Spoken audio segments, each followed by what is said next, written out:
Hey guys, welcome back to CLOCKWISE Crypto. Hope you guys will move forward everything that you do. Diving right in for a market update here. We see that there's a ton of angst, a ton of uncertainty in the markets, but despite that, there are some people that are continuing to be bullish long-term on crypto and on Bitcoin. Let's take a look here at this article here. Michael Saylor continues to buy Bitcoin. His company strategy is buying the dip amid microeconomic turmoil. This is happening. Even today, it was noted Saylor strategy, the company bought another 285 million in Bitcoin.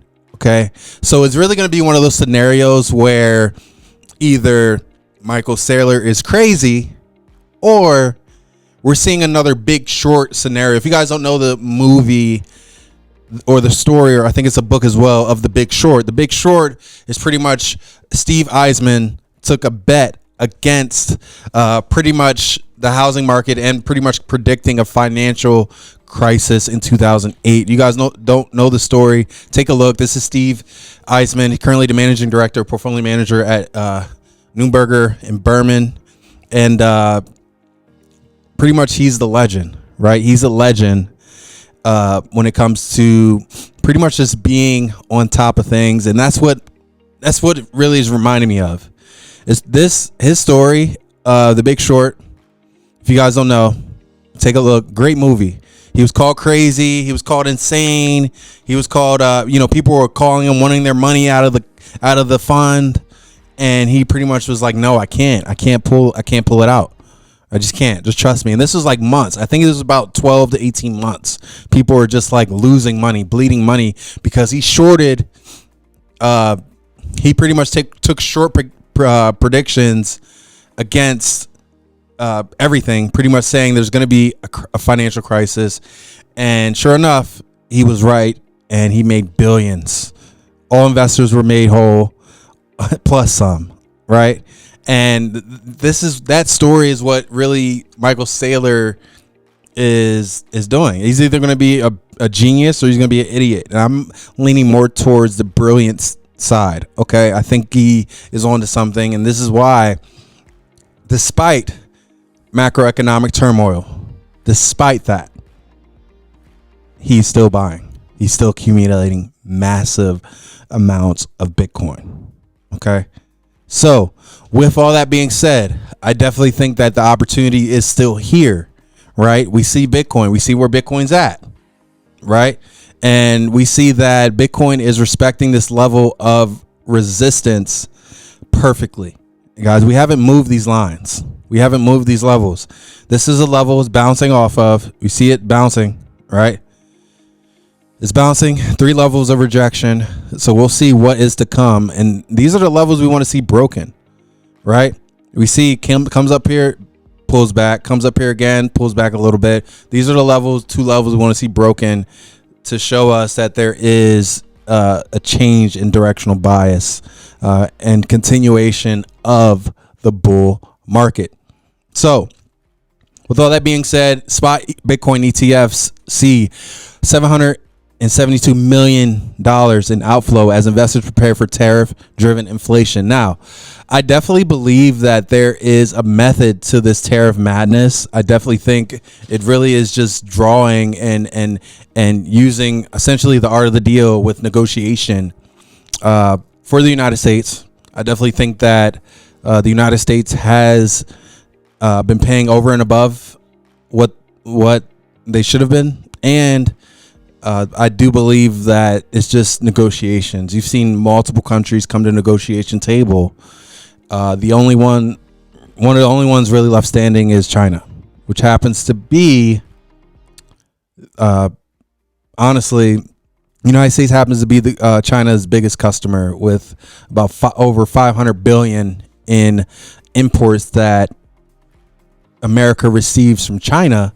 It's really one of those scenarios where China has to play ball.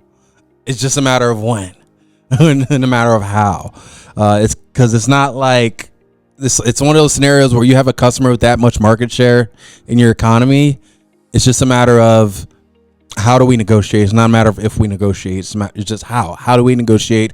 Where do we go from here? So I definitely think that there is a lot of uncertainty, but I definitely think there's a lot of opportunity as well. But I think with all that happening, with all that uncertainty, people are afraid, and that's why you see these outflows in the markets. If you take a look here at these outflows, it's insane, right? Just in the past week, right? Just look at what happens the past 8 days. Look over the past 8 days since March 31st, right? So just look from April 9th to back to March 31st. You see massive amounts of outflows.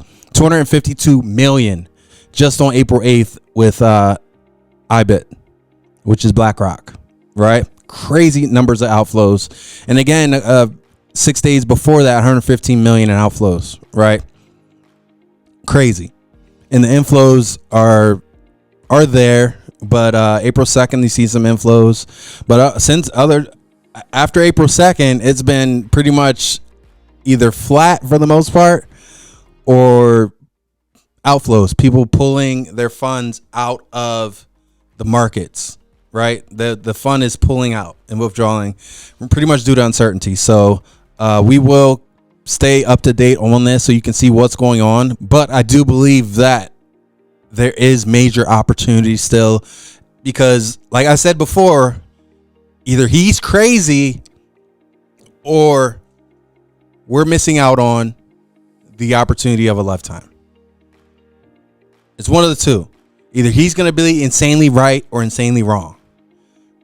And for the most part, for me, I'm like, okay, how many people can afford to be wrong? Right? And that's where I stand. It's like, can you afford to miss out on this opportunity?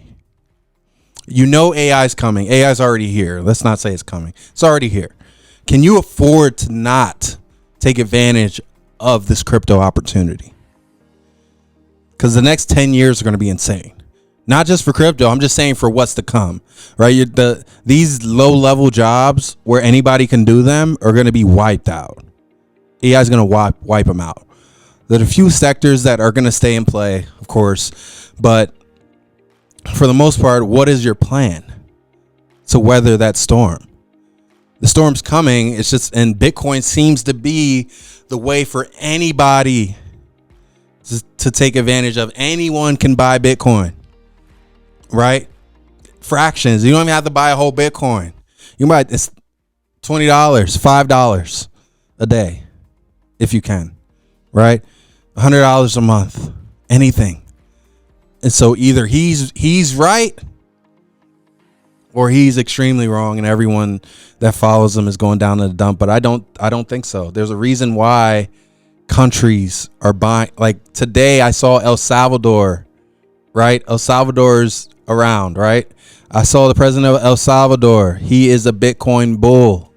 Okay, he's banking his entire country on Bitcoin, right? And you see these plays, you see the country stock, you see United States stockpiling, right? You see El Salvador stockpiling. Okay, either everyone's wrong about this, or everyone essentially is going to miss out on a huge opportunity. So next up on news, Mantra CEO says OM token recovery primary concern, but in early stages. So here, Mantra CEO John Mullen has denied insider dumping, outlined plans for OM token recovery and ecosystem support after tokens collapse, which could include buybacks. So pretty much Mantra suffered almost like a Terra Luna type situation, except it looks like they're bouncing back. Here's the article here. Mantra bounces back 200% after OM price crash, but poses Luna-like big scandal risk.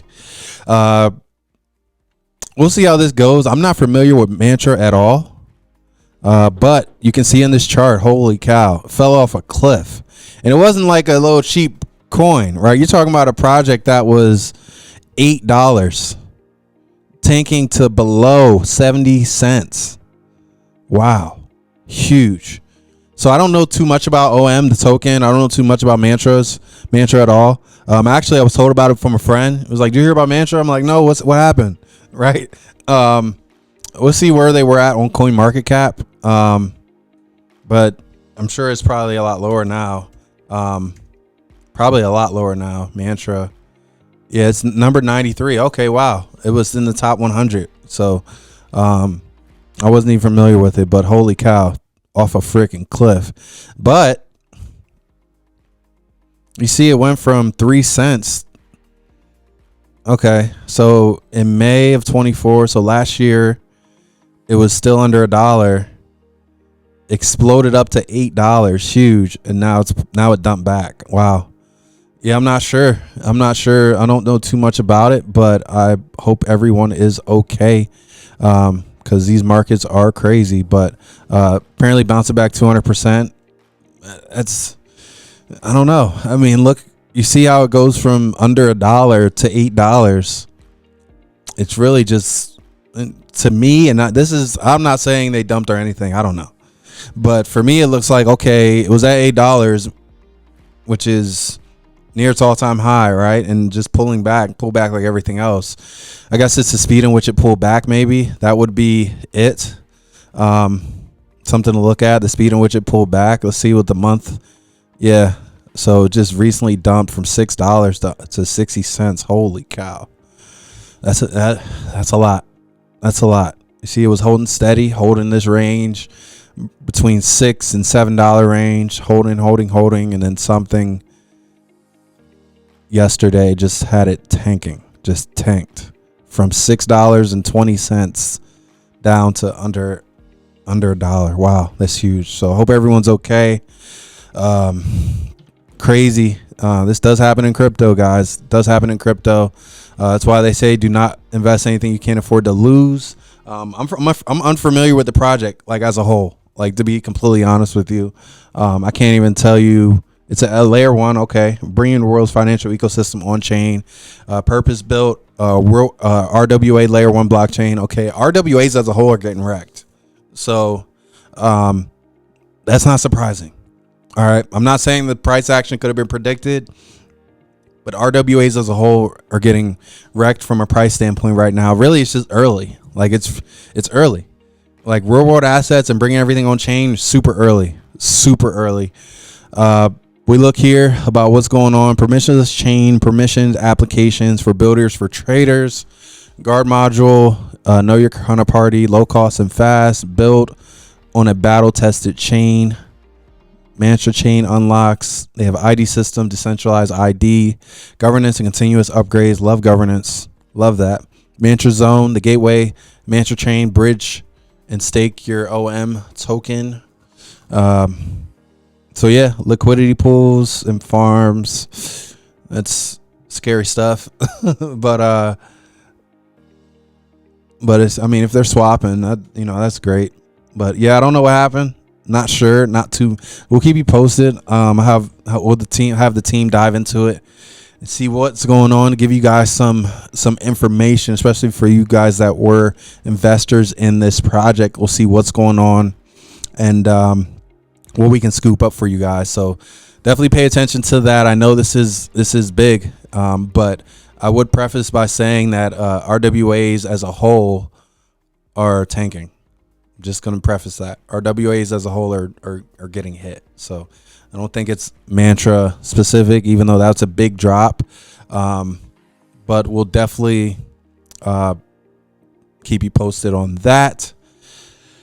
And wanted to give some TA. I think we went over some TA as well. Also wanted to talk about Supra. Supra was up here. Guys were asking us why Supra. Guys, look at this price action. I'm showing you this price action. You're asking me why Supra. This is exactly why. This price action is crazy. You can get 1 million tokens for $5,500. Okay. Now it's 5,000. Not even. Still falling off a cliff.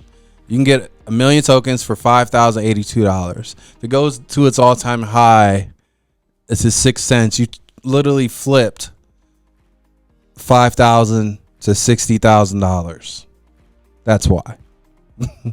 That's why. If it goes to 25 cents to 250K. All right. That's why Supra, and Supra's a L1, pretty much like Chainlink, but faster. Very similar to Chainlink. I'm very bullish on Supra. They're not too good at marketing, but the tech is there. It's US based. The tech is there, and I definitely think that there is opportunity with Supra. So we're going to be talking about Supra a lot. Take a look at Supra. Not sponsored anyway, just an investor. They finally have the Star Keys finally a wallet, so you can store it on there as well. Big news. Love what I'm saying with Supra. Very bullish on Supra as it stands right now. Things change. I'm not fully committed in any regard to any project, but as of right now, I think Supra has a lot of opportunity, and the price action is almost a no-brainer. Almost a no-brainer, right? Almost a no-brainer from where it's at to where it could go in a bull run. So definitely want to highlight that, guys. Take a look at everything going on in the markets. This is opportunity time. This is not a time to wait on the sidelines and miss the boat. This isn't the time to fall into FOMO once everything starts pushing up. Now's the time to buy in at optimum prices. Ethereum also, we didn't talk about Ethereum today. Ethereum still remains one of those altcoins that are undervalued, not being talked about enough, and has huge promise. Hope you guys got some value out of this video. Keep moving forward in everything that you do. We'll see you soon.